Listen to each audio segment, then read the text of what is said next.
亞姐真人 show 參選揾到失散老豆，做乜一齊上香啊？原來係班亞姐要出發去海南活動啦，祈求順利。班前亞姐都有嚟分享選美經驗㗎，不過班長亞姐就悶到死下咁咯。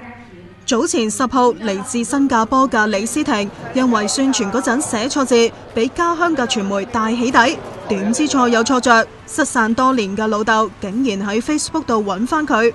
其實我覺得開心㗎，因為開心，因為點解呢？因為爹哋真係一生得一個，係啦，好多嘢你錯過咗，你可以再去係嘛？好似選美。你可以明年再嚟選過。爹哋唔係啦。會唔會係今次選美最大嘅收穫？一定係，實係。決賽就到啦，聽講嗰晚有賭歌嘅黃喜同陳嘉媛力撐做評判添。